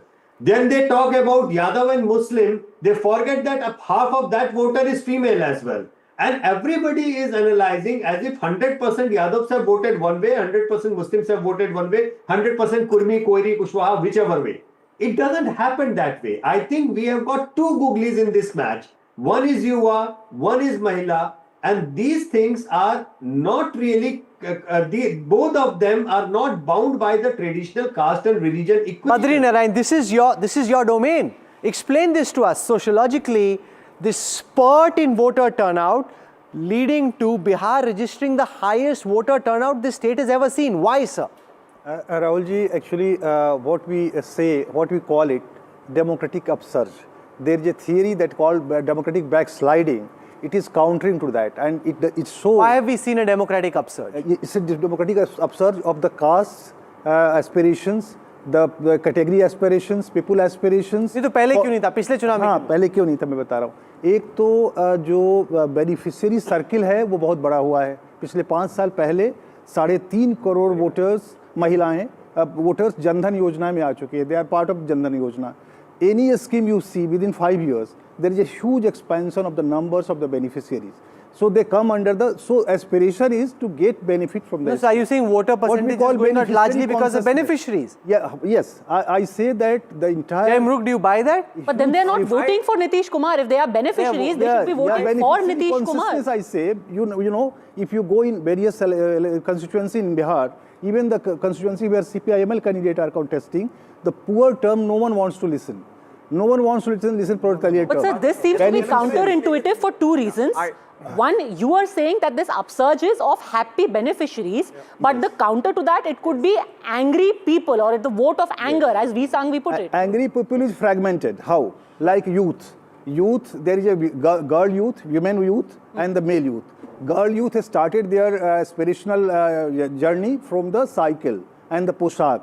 So they see future in the Nitish Kumar. Veera wants to come in and make I'm just going to put, you put the percentage data, and I just want to put the actual numbers. 90 lakh more voters turned out. Correct. Bihar has had a 3 to 4% when I saw, and you spoke about the Mandal era politics. Since 2005, you've had an average increase of 3% vote share, except in the COVID election of 2020. So you discount 25 lakh voters, and this is actually a question that I'm posing to all of you, including Yashwant Deshmukh. When you have a new entrant coming into an election, whether it was Vijayakant in Tamil Nadu in 2006, or whether it was the Aam Aadmi Party in 2010 in Delhi, you've seen a spike in vote shares about 8 to 9%. There is definitely new mobilization that plays out. This is possibly the last election of the old socialist coalition in Bihar. So there is an emotional aspect as well. Why are we even surprised at this huge increase? Let Yashwant respond to Veera's point. Is how much of the mobilization you think is caused by the fact that you now have a new contender in the fray? Yashwant. Well, I kind of agree with him that, it's an overwhelming new mobilization, which includes the female mobilization, by the way.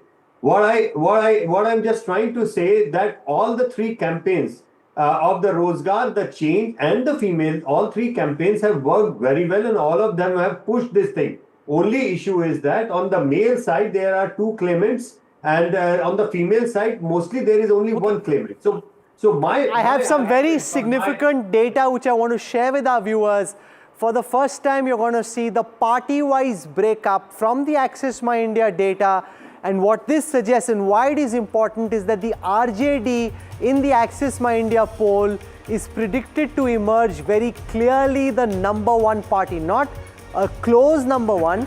Access My India is predicting a very clear lead for the RJD as far as the individual party-wise position is concerned. 67 to 76 for the RJD, 17 to 21 for the Congress. That's not particularly bad. 17 to 21, 19 is what they had. 2 MLAs they lost, down to 17. 17 to 21 isn't bad. So the BJP and the JDU both have a strike rate of just about 50%. Both of them fighting at 101 seats each.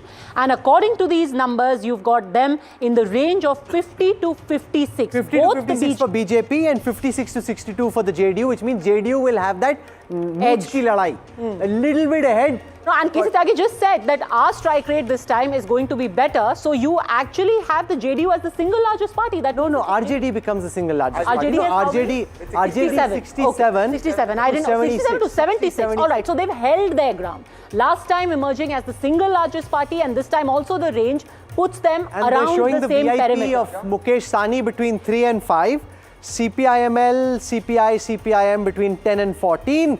I now have Praveen Chakravarti joining us. Praveen Chakravarti is the data analytics cell head of the Congress.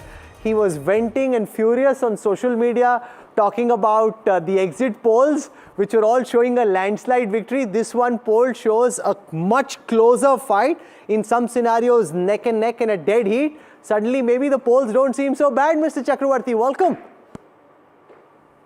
Thank you. I don't think you read my post right. I was not ranting about exit polls. I was ranting about the fact that there's some narrative being spun about some record women voter turnout in 75 years and all that. And I said that's a complete misinterpretation of numbers. Mr. Chakravarti, these numbers, if we look at them specifically for what the Congress is projected to get, it's again in the same vicinity of last time, 17 to 21. Why do you think that is? This time you contested, although I have to say that the strike rate would be better if these numbers hold up, because you contested fewer seats, you contested 61, but seem to be holding on to that number of 16 to 21, median about 17 to 19. See, yeah, I mean, your fundamental presumption is that I take these numbers seriously. I don't take any of these exit poll numbers seriously. Even if one believed in astrology, I find it baffling that one would go to an astrologer to find out only what is going to happen tomorrow. So I see all of this quite pointless. Having said that, I think the point is about vote shares, because seat shares are almost impossible to predict. I'm always only interested in the methodology, the rigor, the transparency of any survey, because the surveys are scientific in nature. So from the vote shares that I saw, I don't watch much of TV. I saw a little bit of these numbers on social media.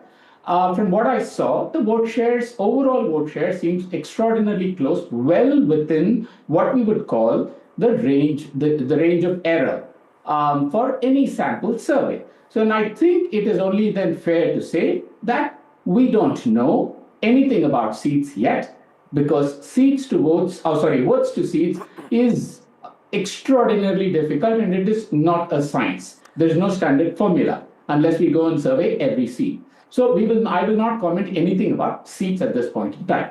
Okay, but you know, even in terms of vote share, you said that there was a narrative being spun about women stepping out or record numbers, etc. We do know for a fact now, according to the Election Commission numbers, that this has been the highest ever voting done by women. It is 71% plus.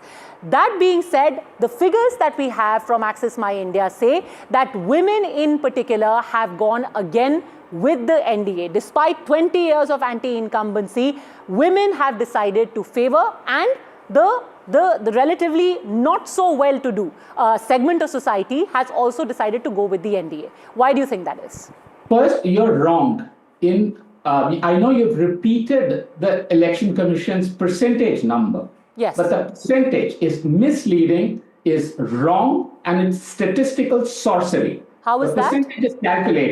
The percentage is calculated based on the total number of women that voted divided by the total number of registered women electors. So the denominator matters.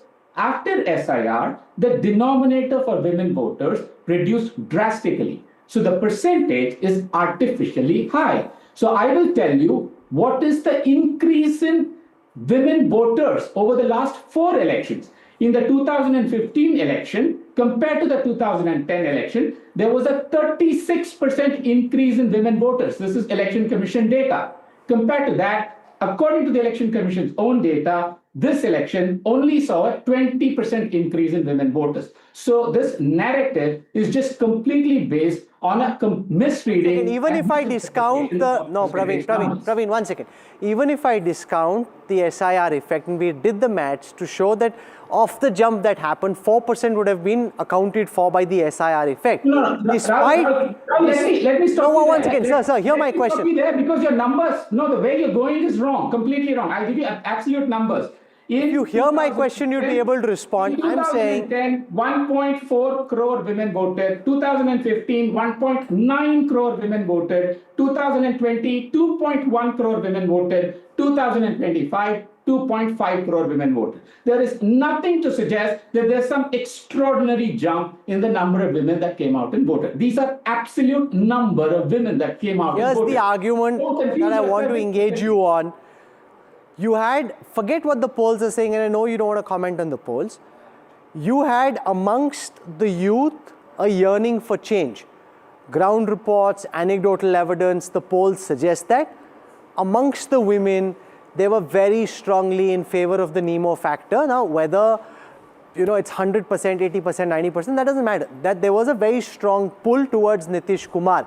Why could the India Alliance and the Gathbandhan not pull women away? To that extent, Lalu Yadav, the Yadav Raj, the RJD, the spectre of the return of Jungle Raj seems to have held you back. That is the reality. That's what everything seems to suggest. So I notice a distinct shift in the narrative after the polls, after you've seen the numbers today. Until yesterday, it was all about how the 10,000 rupees was a game changer. It pulled so many. Why are you so angry, Praveen sir? Wait till the 14th. You're having a go both ways. You don't like the numbers, you want to have a swing. You like the numbers, you want to have a swing. But go for it. Have a swing. I'm only using your on this one. See, I'll tell you what I am watching for is the third party that seems to have triggered some excitement. Whether it actually translated into votes or not, if it did, whose votes did it get and whose votes did it eat into? I think that's an important factor in this election. Second, it is also by now it is quite clear that neither was there been some extraordinary jump in women voters, nor is it clear that women just got completely taken away or booed by the 10,000. I know that Praveen Chakravarti runs the data analytics cell of the Congress, but I disagree with him. And I'll show you on a chart, men versus women. Remember, because we are comparing percentages with percentages of the available electors, how many have chosen to vote? Take a look at the data coming up on your screen right now. If you look at, not this, the men versus women, the actual voting numbers from the Election Commission website, and you will see that there has been a spurt. Now, this spurt is caused by various factors. Badri Narayan called it a democratic upswing. It's also part cleaning of the electoral rolls. Yes. You've removed the dead, the duplicate, bogus voters. Here it is on your screen right now as a percentage, and I'm going back to February 2005. 42.5% of the women who were available at that time voted, who were on the rolls. 49.9% of the men voted. It continued to be higher in favor of the men till 2005 October, where 47% men voted versus 44.5% women voted. After that, the dynamics swung, the pendulum swung towards women. 51.1% of the men who were part of the rolls voted versus 54.5% women voting. If you come now to 2025, according to the data put out by the Election Commission, of the men who were available to vote on the electoral rolls, 62.8% voted, 71.6% of the women voted. This is the first time, just by a sheer actual number, that more women have voted in this election than men. That is not, Praveen Chakravarti, no matter how you spin it, that is not insignificant, sir. And in fact, Jay has actually mapped these numbers as well, the SIR effect. One important point is that this number, which is 42.5, In the 80s, it used to be 38. So the skew used to be much higher in the 80s. The skew has narrowed. They have overtaken. That's point number one. Point number two, in other states, like in Maharashtra, the women still lagged the male voters by about 1.8% in the last election. In Madhya Pradesh, they were near about equal, but still lesser. In Bihar, it's quite the other way around. They are about 9% higher. So that's the story. We've got Rajiv Pratap Rudy, senior leader of the Bharatiya Janata Party, MP from the state. He was campaigning extensively in Chapra. He joined us earlier. Sir, कल के polls में तो बहुत बड़े जीत रहे थे. आज के polls में थोड़ा कम जीत रहे हो. अब थोड़ा धक-धक हो रहा है कि ultimately क्या होगा? देखिए, कल 17, more than 17 exit polls indicated that NDA is, in any situation, we are forming a government, so there's nothing to be worried about. It's just the margin which we have reduced in today's poll of a particular organization.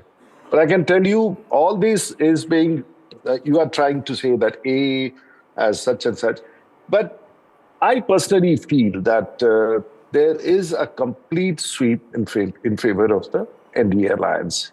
And that for many reasons, I would say, the choice was in the government to choose between Narendra Modi or Rahul Gandhi. The choice was between Lalu Yadav and Nitish Kumar. The choice was on development and non-development. And of course, two aspects which I would like to reiterate again here. One is the caste factor. Now, the combination of a caste factor in the NDA alliance was far more stronger than the combination of the caste factor. The caste alliance, Rudiji, was stronger, but this poll says amongst the young, the unemployed, the illiterate, you've got more people voting for Gathbandhan than for the NDA. That's, I mean, even if you win, that is disturbing. I'm coming back to that. So if women voters, as you say, I could see the attraction towards the NDA government. The youth are also, please do not distinguish the youth of Bihar as youth. We see it every day within villages, within small tolas. There is a sharp division on caste. You say the youth has lost caste and is voting for A, B, and C. It doesn't happen in Bihar. We wait for another 50 years that to happen. First identity of a youth is not a youth, but his identity is of a caste, and the combination of a caste. And there is an anger of that young youth who is there on a particular caste brand. He does not think alike. He thinks on a caste line first, and then what you call the youth effect later. It is just not a general state or a very developed state, and the things have on this display. And the fourth is, of course, Prashant factor, which I said was the factor which everyone in the Delhi or Bombay was discussing. Prashant Kishor. So whenever anyone talked to us, they shot Prashant Kishor. What is he? As if there was no other political party in Bihar. As election came, he vanished. He vanished because he did not have a vote background. But Mr. He did Rudy, not believe in his caste. You say that a youth is not going to think beyond his caste. These numbers, though, seem to suggest that youth is angry. And across caste, that youth could be angry, especially when they have a degree. Especially when they're educated, their numbers for you are going lower. Just for a youth, if you all confine, I'd always disagree. For a youth, if you confine that job has to be with a degree is only in a state and not a nation, we miss that aspect. Bihar youth does not only confine itself to a degree within the state. It takes, and everywhere, even if you check in your studio, half the people who are working there would be from Bihar. So that is an aspect which most of the people think job with a certificate is only in my state. My boys in the state are very ambitious. They know how to go about. They go across. They go for the paramilitary forces. They go for central secretariat jobs. They go in the Navy. So please do not confine the job in Bihar is just confined to Biharis. The fact remains, Bihar has never seen jobs at home. Biharis have gone, whether it's in the bureaucracy. Rudy, Veer Sanghvi has a question for you. Veer, go ahead. Veer, Hi, Rudy. Like there's two different interpretations. You're saying that we're underestimating the caste factor, whether people are old or young, caste matters. I have no problem with that. The question I want to ask you is, most people are now saying that the NDA victory has a lot to do with women. And if these figures are correct, it's older women rather than young women. Do you accept that? And is that a good thing for you, that ultimately younger, more educated people are not necessarily voting for you? You're being kept in power essentially by middle-aged and older women? If these figures are correct? So if I keep aside the youth for a while and talk about women, I interact. I live in a village. I work in a constituency, 40 years in parliament. I understand a bit of politics. And I can tell you, I can read it in the eyes. They don't have a loud noise. They don't make noises. But the rallies, and I attended most of the Janata Dal United rallies because I was a part of that group. I have never seen a response by women. Even before I could complete a sentence, they were all raising slogans and cheering up. There is something within. They have a confidence in Nitish Kumar or maybe confidence in the government. They feel nice about it. And this 70% voting or 74% voting, which you see today in Bihar, would primarily be for the NDA. Now, you see, in Bihar politics, when you live in a village, there were women in my constituency who did vote for the NDA alliance or the BJP or the JDU. But when going back to their houses, they would always confront people from the RJD and say that we have voted for you. Bihar is still scared of a face called Lalu Prasad Yadav. Please remember, maybe in the next 5 years down the line, when he's not well, God willing, nothing should happen to him. But Bihar is still, and the campaign for any political party was not against Tejasvi. The entire political campaign was reviving the face of Lalu Prasad Yadav throughout. And maybe that's the reason why that Tejasvi also chose to keep Laluji in the background, barring only 2 rallies that he held. Mr. Rudy, Professor Badri Narayan also has a question for you over here. Rajivji, I heard your entire analysis of Bihar election this time, and it seems a very caste-dominant interpretation. And this interpretation is a bit different from what Modi ji and the BJP officially try to analyze this election, because he's proposed that this is the Viksit Bihar aspirational state election. And so how you are going to link casteness of youths and everyone? I'm saying, yes, you have a very valid point. You see, when I have to talk on a philosophy, I'm a Thakur, I'm a Rajput. I don't talk about it. But today when I was operating in Bihar, I made it known to the people of Bihar after 30 years that I'm a Rajput, and I have more traction in Bihar today than I had earlier, because no one ever recognized me as what recognition. Everyone is counted. 3.5% of Rajputs, 4.5% of Paswans. It is a counted numbers. The combinations you built up, the credibility. Why did the BJP, knowing very well that some of the political parties which it was allying would not fare well? It was not about particular seats or there. We sacrificed seats to get the combination together. Everyone. I hate talking about it, but this is a reality in Bihar. We talk about that. Sanjeev Srivastava has a question. He's upset with what you are saying. He has a question for you. Sanjeev Srivastava with me. Rajiv Rudy ji, very good evening. Hi. My question is very simple. Is that why is it that till now, you have made, the BJP has made such headway in UP, in Maharashtra, what has happened, but in such a big and important state in Bihar, last 20-25 years, the BJP still has not been able to throw its own face, its own leader. They are still riding piggyback on. It's still a Nitish versus Tejasvi kind of election. Yes. Now you have actually asked. Hi. So, Sanjeev, you have exactly asked the question which I have been posing. I said, today BJP positioned itself as an all-class, non-caste ABCD party. We never succeeded. Within the BJP, we also are being recognized as a Thakur leader, as a Brahmrishi leader, as a caste leader, or for that matter, Kurmi leader. Now Bihar has turned. Nitish Kumar is an emblem of a combination of Mahadalits. Nowhere in the country, Dalits were divided into Mahadalit. Pichra, the OBC, the Yadavs, and were divided from the other. So we have, and Nitish Kumar has done it beautifully. He caught onto it, which no one in the country did. And Bihar, he caught the essence of Bihar politics. He split the OBCs, Pichra into EBC, Dalit into Mahad, which has happened nowhere in the country. Any other experiment, I do not know whether it has happened. Now, that experiment of Nitish Kumar carrying away at least 25% votes is still intact. We add to that vote, and to get rid of that calculations is still very difficult in Bihar. Please wait and watch. And Veera Raghav has a question for you, Mr. Rudy. I have a, you've all defined Bihar politics at the moment. Let me ask you to crystal ball gaze a bit. It's been seen as possibly the last election of the old social coalition of the JDU versus RJD. Would you also see it that way? Do you believe that? Yes, you see age. So then who's going to be the face? Who's going to replace Nitish Kumar? I'm not going to answer that question. The fact remains, everyone is aging. There is an era of Lalu Yadav. There is an era of leaders in my group there. Nitish Kumar also, that is an era. Today, the battle is drawn between Nitish Kumar and Lalu Yadav.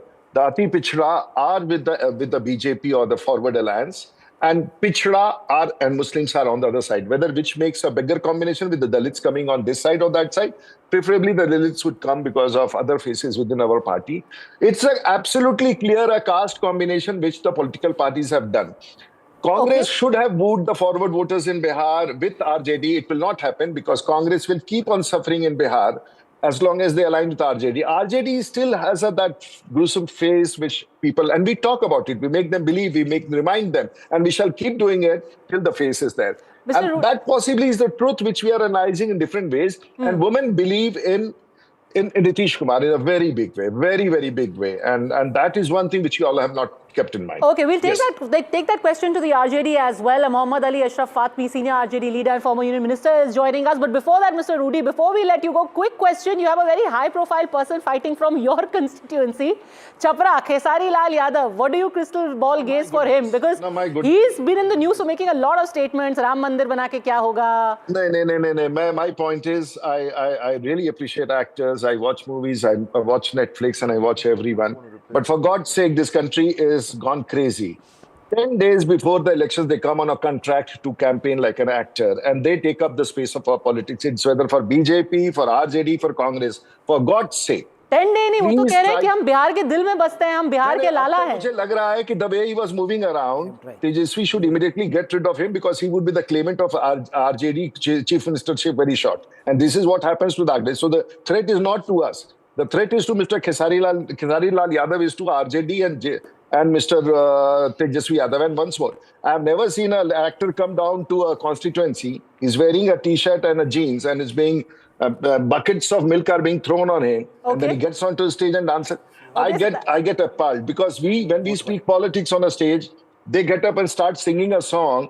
People start whistling, and where are we in politics? So for God's sake, I don't want to. Sir, आप भी तो plane उड़ाते हो. You also have. Rudy साहब, आप भी तो, that's your USP. आप भी तो plane उड़ाते हो. मैं plane उड़ा करके मैं पहले politics करता हूँ, 7 बार parliament पहुँचता हूँ, और मैं दुनिया का अकेला pilot हुआ. मैं plane politics के लिए plane नहीं उड़ाता हूँ. Rahul, how do you ask these questions? At times you also go crazy. But sir, Manoj Tiwari भी तो हैं आपके. That's a tad unfair, sir. Practice in the Supreme Court and High Court. Why don't you say you're a professor in the university? I'm actually very impressed. So that we get it right. Keep impressed. You're decoding this wrong. Just the fact that you're the one politician who can get into a cockpit and fly. One second, Rudy Saab. That actually makes you very cool. To my flying, I don't really understand. There has to be a connect. When you conversation, you are a very senior leader. No, I'm saying that makes it very distinctive, and that's your USP. So he's a politician and he's an actor, so he becomes distinctive. Arguments which you built up is crazy. He's come for. मैं तो आपकी तारीफ कर रहा हूँ, आप तो उल्टा मतलब निकाल रहे हो. Okay, आप समझ रहे हो, आपकी तारीफ हो रही है, फिर भी आप उल्टा मतलब निकाल रहे हो. Ceasefire. I have to say, Rahul, let's tread very carefully with Mr. Rudy. We don't know when we are on the next flight to Patna. And Rudy ji is the captain. We don't want to make him angry. Never upset your pilot. हम कुर्सी की पेटी बांध करके. We don't want to anger you, Mr. Rudy. Pleasure as always speaking to you. Thanks very much. Thank you, Rahul. Great day. Thank you. We catch up after 36 hours.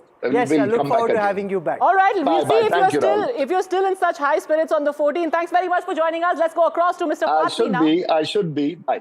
Let's go across to Mr. Fatmi now. You've got the BJP, Mr. Fatmi, saying very clearly that these numbers are not going to hold. However, what is your first analysis? Right now, it shows a close fight, but NDA is going to be across the finish line. What do you make of these numbers? No, see, from yesterday you are seeing, they are just showing that NDA has won. As you remember in the last Lok Sabha results, they were saying we are 400 par. We will go beyond 400. So that was the yesterday. Today you see the axis, they are coming closer to the majority.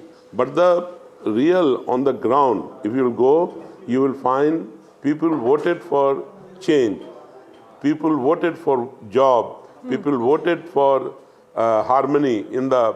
Fatmi Saab, I'll ask you straight away. You know, the numbers show that you have pretty much held on to the 70s like you have last time around. Congress भी है अपने उसी number पे अटकी हुई है, यानी कि वो 17 से 19 के आसपास का नंबर है. क्या आपको लग रहा है कि उनका प्रदर्शन और बेहतर हो सकता था? इस बार आपने उनको कम सीटें दी हैं, सिर्फ 61 सीटें ही दी हैं, but have they pulled their weight? हो सकता नहीं था, हुआ है. हो सकता नहीं था. 17 से 19 सीटें ही दिखा रहे हैं अभी. Very well. आपको कल रिजल्ट में नजर आएगा. कितनी सीटें मिलेंगी कांग्रेस को 61 में से? in the result. See, the this tight election seats is come very into frame. different. Fatmi Saab, you'll be hoping, and I want to show this to you on the NDTV leaderboard. Fatmi Saab, आप ये देखिए leaderboard पे जो seats हैं जहाँ पे margin काफी कम है. This is what now the entire Gathbandhan will be hoping for. I'll bring out the seats where the margin in the last election was less than 3,000. There were 35 such seats split almost equally between the NDA and the Gathbandhan. Are you hoping, Fatmi Saab, that चूंकि 2% का ही gap है दोनों collisions में और ये margin of error के अंदर है, हो सकता है कि 14 को स्टोरी में कोई ट्विस्ट हो जाए? आपकी उम्मीद अब उस पर टिकी है? देखिए, इस इलेक्शन को समझने की कोशिश कीजिए. इसमें यूथ ने वोट किया है चेंज के लिए, विमेन ने वोट किया है, हो सकता है कुछ 10,000 के लिए भी किया हो, लेकिन मेजॉरिटी ने वोट किया अपने लड़के और लड़कियों के जॉब्स के लिए, अपने फ्यूचर के लिए. आज जो 2 वोट जो और गिरा है बड़ी मजबूती से, उसको मालूम करिए ग्राउंड पर. एक तो यादवों को इन्होंने बहुत गाली दिया, चाहे लालू को दिया हो या तेजस्वी को दिया हो, टिकट भी नहीं दिया. एनडीए ने बहुत सारे टिकट काट दिए और उसकी वजह से उन्होंने जब मेजॉरिटी में वोट किया है, मतलब काफ़ी वोटिंग उनकी हुई है. साथ ही एसआईआर के डर से लोग दिल्ली से, बॉम्बे से, लखनऊ के जहाँ भी रहते थे वो वोटर, वो आए हैं और उन्होंने मैक्सिमम अपना वोट गिराने का काम किया. आप अगर कभी जाइए और जाकर के अंदर से मालूम करिए तो ये जो परसेंटेज ऑफ वोट बढ़ा है ये. Okay, so we're out of time, Fatmi Saab. Thank you for joining us. When we come back, we'll have Pradeep Gupta of Access My India with us live on this broadcast. He's the one who's spiced things up this evening by suggesting that contrary as he often is to other pollsters, he's suggesting it's a much tighter fight. So why does Pradeep feel it's a much tighter fight than all the other pollsters who will be singing and dancing on counting day? We'll have Pradeep Gupta of Access My India joining us live on NDTV on the other side of a very quick break. Stay with us.